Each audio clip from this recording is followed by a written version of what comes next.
Hi, everyone. Welcome to this episode of the Market Maven podcast. This is a follow-up to SNAP Judgements, which I released a couple of months ago. This one is called Snap to It. So we are standing at the edge of a major shift in America's food system.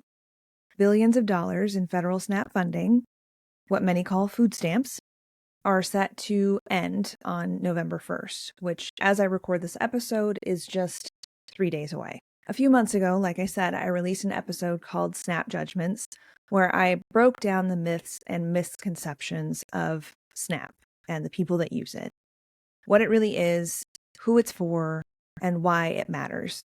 Today, we're going to dig in deeper into what happens when it all disappears, which is about to happen. I feel very strongly about this, as I said in my first episode, because I was a child on food stamps. Despite my dad paying the child support and my mom having a full-time job, we still could not make ends meet, and so we would often go to food banks and food lines, as they were called in Alaska when I was young. Oftentimes in these food lines, the food that we got was expired, past its sell-by date, which isn't necessarily indicative of bad food, and sometimes even on the brink of spoiling. We had to make do with what we had. Now, SNAP, the Supplemental Nutrition Assistance Program, is one of the nation's largest and longest-running social welfare programs, around for nearly 6 decades. Here's the reality behind these numbers. Over 42 million Americans, that's about 12% of the population, depend on SNAP benefits. This breaks down to adults with families being 41.6%, children between the ages of 5 and 17 being 27.7%, seniors and the elderly 19.5%, and children under 5 11.1%. The average monthly benefit is around $190 per person, depending on household size, of course. So it can be more, it can be less. But average, a family of 4 is going to receive just under $400 a month in SNAP benefits. Now, you can double your dollars by using programs like we have at the Snohomish Farmers Market and at the Lake Stevens Farmers Market called SNAP Market Match. It's a supplemental matching incentive that is paid for by local and federal governments. Oftentimes it's through the soda tax or things like that. But ultimately, the narrative right now that we're hearing is just go get a job and I don't want to pay for this type of stuff. If you make $60,000 a year, $36 of that money, of your taxes, pays for SNAP. $700 of your money is helping to pay for corporate subsidies. Most, if not the majority, of people on SNAP benefits, with the exception of the elderly and children, have full-time jobs. Many of them have more than one full-time job. The problem is stemming because minimum wage hasn't changed in forever. Now, you might live in a state where it has changed, but the cost of living has also inflated exponentially. And these benefits haven't necessarily changed to meet that exponential need. And SNAP isn't alone in this crisis. WIC, the Women, Infant, and Children Program, supports at-risk children under 5, along with pregnant, postpartum, and breastfeeding parents. That reaches 6.9 million participants each month and covering about 41% of all infants in the United States. The National School Lunch Program serves 4.8 billion meals in fiscal year 2024. That's a staggering number that shows how many families depend on subsidized food programs every single day. This is not about helping children. This is not about helping families. This is about helping our neighbors. This is about humanity. It's also worth noting that many military families, the ones that we tout all the time about protect and serve and support our troops, and those on Medicare and Medicaid, helping those low income, helping those elderly, helping those who get injured without major insurance, which also is going up if this new big bill is passed by the tens and thousands of dollars. Most of these families rely on SNAP and WIC and some sort of supplemental nutrition program to fill the gaps when payer benefits just don't stretch far enough. So where are we today, right now? Like I said, we're just a few days away from the government not being able to fund, or, choosing not to fund this supplemental nutrition assistance program. The USDA, that's the U.S. Department of Agriculture, says that it doesn't have the funds to pay the $8 billion needed for November's SNAP benefits. This comes after the federal government shut down on October 1st, which froze key funding streams for this program. And, it should be noted, is the longest government shutdown in our history. The USDA's contingency fund, roughly $6 billion, is caught in a political red tape scenario. Some lawmakers argue that the agency should or even must use it to prevent this crisis from happening, while others say it's been blocked entirely. But the end result is that millions of families and the markets and the businesses that serve them are left in limbo and are about to experience some of the biggest heartaches and hardships that we've ever seen in the history of this country. What is being paid for, though? ICE, raids, National Guard being deployed to cities that are dubbed sanctuary cities and have Antifa running rampant through them, and a new White House ballroom, plus some subsidies to Argentina in the amount of $20 billion. So what does this mean, ultimately? What am I trying to get at here? The immediate impact is that families are going to go hungry. Families, mainly the parents, will start to skip meals or turn to cheaper, less nutritious food, though I touch on this a little bit later. Children, seniors, and vulnerable adults will feel it first. They will be hungry. And hungry isn't just about empty stomachs. It affects learning. It affects emotional well-being. It affects their overall health. This is the most visible piece of this crisis right now. And it's only just the beginning. The ripple effect that we are going to feel to local farmers markets, to local farms, to local food producers, they depend on SNAP spending.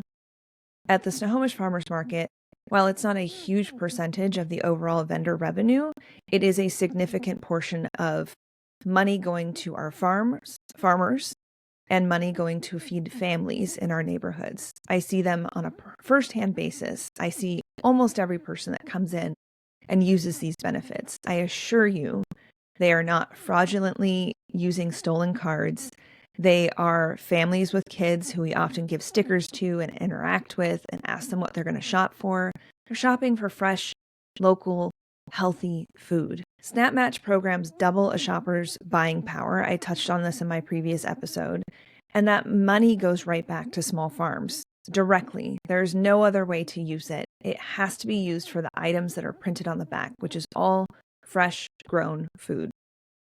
Without this assistance program, or even just SNAP in general, the red tokens that we use at the farmers markets, farmers lose not only income, but these loyal customers that they have spent 5 months, 5 years, 10 years building relationships with. Often the ones that have built these relationships are the ones that are the repeat customers season after season. They look forward to it. Their kids have grown up learning and understanding about where their food comes from and building a relationship with their farmer. They come back as 12-year-olds. They come back as 15-year-olds. Some of them come back for our kids' vendor days because they've been so inspired by what these farmers and these local food producers do. For small operations already running thin, this could mean reducing production, skipping plantings, or even closing up for good, which is something we never want to see in the farmers market world or just in general as small business advocates. But when SNAP dollars stop circulating, local food revenue dries up, and that affects a lot more than just the people that are on food stamps. The ripple effect to small businesses and local economies, SNAP doesn't just feed families, it fuels communities and local economies. For every $1 in SNAP that is generated, that generates $1.50 to $1.80 in local economic activity. Unlike big box stores, these dollars stay in town, at farmers markets, local shops, local grocers. Even some of the chains that we have here in Washington, like Hagen, that is a Washington chain. So it's important that we continue to support these types of places to keep our economy strong. And when this funding ends in 3 days, it's not just food that's lost, it's momentum. It's the momentum that we have had since COVID in striving to support our small local businesses, striving to support local, striving to support our economies and our communities. Whole neighborhoods will feel this slowdown and have already started to feel the shutdown that has happened since October 1st. The ripple to market ecosystems and community programs. This is also huge. At markets, when SNAP spending drops, everyone feels it. Foot traffic declines. We've already seen that. Now, that could be partially because the weather has gotten a little bit colder. We're into October. It's our first time. But even for non-food vendors, this is a problem. When we have less foot traffic, we have less being spent in small local businesses. The community programs like kids clubs, food access initiatives, and partnerships like our own Undead to End Hunger that's happening tomorrow at the Snohomish Farmers Market struggle to stay funded, struggle to find volunteers because maybe they have to go back to work to be able to pay for their bills. Our kids club, our Pop Kids Club, has already lost all staffing because we partnered with the Washington State University SNAP Ed program in order to have their staffing, because they had the budget for it, run the program for us. Those folks have already been laid off and will finish their jobs and have wrapped up most of everything and actually donated to us a lot of supplies. But they're gone. Their jobs are gone. So now they are in the workforce, which anybody that is trying to find a job right now knows how difficult that is. AI, whatever you want to say, is taking over the job force. There's also just major companies doing layoffs after receiving huge bailouts. Amazon is one of them. Microsoft is another. Almost 40,000 employees are being laid off. And they're being laid off in a time where the government is shut down. So unemployment may be running out or stopping. Food access programs are ending. And we're about to have such a huge crisis on our hands. This is forcing families to rely more heavily on food banks and emergency services. Hunger leads to higher healthcare costs and declining mental health. And it also leads to houselessness and being homeless. I think so many of us are much closer to not having a home than we are to the rich and wealthy that are taking vacations and taking trips and those types of things. I know in our family, we're just a few missed paychecks away from not being able to pay our bills. And now if we can't go get on food access assistance, I'm not really sure exactly what we would do. I don't have the answers. So cutting SNAP may balance a federal line item or offset money and costs to somewhere else that is dubbed more necessary. But what it's doing is shifting the cost to local communities who are already stretched so thin right now. Local families are already stretched so thin right now. And it is not our job necessarily as these local communities and families to supplement what the government should be supplementing already. What the government already has funds to do, but is stuck in a stalemate right now over healthcare costs, which is a completely valid stalemate. It's just so frustrating. I do want to talk a little bit of an aside about SNAP, food access, and the wellness culture that we are seeing on social media. And it has been rampant for quite a few years now. I believe that also started with COVID. Not started, but you get my drift. SNAP funding crisis, the one we're currently in, it really does expose the gaps in food access, and it shines a light on the disconnect between wellness culture and reality. For years, influencers and wellness industries have promoted an elitist version of healthy eating, and I use that with heavy, heavy air quotes. Only organic, only whole foods, supplements, and sometimes MLM-style products that are the latest and greatest, and they are clean, and they will help you reset. The problem is that these narratives often imply that any other way of eating is unhealthy or less than, when in reality, most Americans rely on accessible, affordable options to survive, sometimes with SNAP, sometimes not. This creates a tension. Wellness culture can alienate and shame people who are simply trying to eat feed their families, and make ends meet on the limited budget that they have. Processed foods are dubbed evil or the reason that America is obese, which just simply isn't the case. You can find a study that will show you that that is the case. I can find a study to show you that it's not the case. Processed foods are not the devil, but having to eat in a way that isn't fulfilling, that isn't nutritious, that isn't helping feed your brain, that is not necessarily the healthiest version. But unfortunately, our country is built on cheaper, faster, easier. So what do we turn to? We turn to, when we're in tough times, we turn to the cheapest option. Maybe it's not the healthiest. Maybe it doesn't make a difference, but that's the only option we have if it's against that or not eating. It is time to check privilege at the door. And instead of posting about your next detox or reset as we head into the holidays and how to avoid sugar and all that kind of stuff, maybe talk about ways that you can help your community. Donate some of that fundage that you'd use on your $300 grocery bag of organics and give it to a local food bank.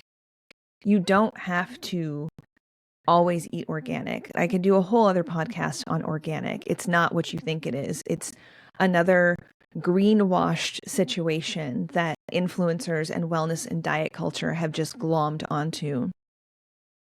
SNAP programs and WIC and Senior Farmers Market Nutrition Program, they're lifelines for health, well-being, and survival, even if they don't fit the Instagram perfect version of nutrition. When desperate times come around, let's see what choices you're able to make. The takeaway here is that food access, nutrition, and wellness are not one size fits all. Supporting accessible options is part of building real community health, not elitism. So in short, from this whole episode, ending SNAP benefits doesn't just create hunger.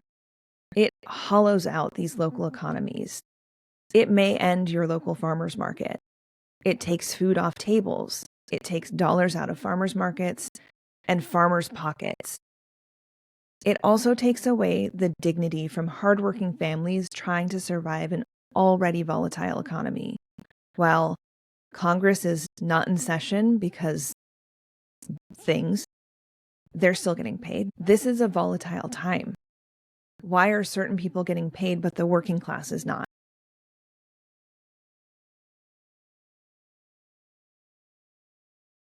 For farmers markets and small producers, it's not about food access only. It's about stability, equity, and community resilience. Equity, the key word there, as I touched on how some people who are not currently working are getting paid. And they're getting paid to stalemate and continue this situation when we have all of the means possible to fix it. There is a silver lining, though. Hope in hardship. Moments like these, the economic downturns, job freezes, layoffs, government shutdowns, can become unexpected catalysts for change. When people are pushed to the edge, many of them discover or rediscover their purpose. We see new small businesses, farms, and makers born from necessity, born from hope that they can make a difference going forward. People start planting gardens. They start baking bread. Hello, sourdough epidemic of the past 2 years. They keep creating art and finding new ways to provide for themselves and their families and others in their community. It doesn't make this loss okay. It doesn't make any of what I've just touched on okay. But it reminds us what is possible when communities pull together. So in closing, as farmers markets, as local makers and neighbors, we can't fix federal funding, nor should it be our responsibility to do so. But we can show up.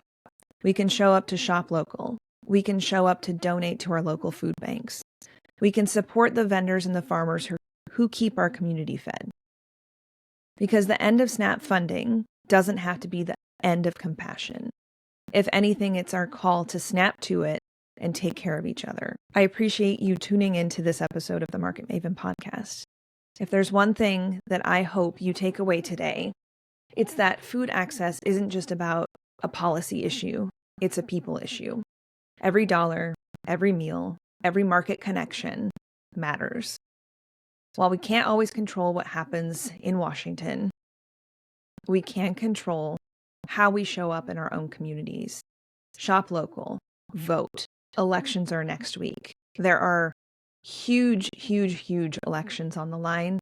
Many incumbents, many newcomers who think they have the answers, and maybe they don't actually have the answers because they continue to perpetuate a problem in our local communities. Be the neighbor right now who makes a difference, not just on social media, but in person at your local farmer's market, at your local food bank. If this episode moved you, please share it. Until next time, keep showing up, keep doing good, and keep believing in the power of people and connection. Thank you.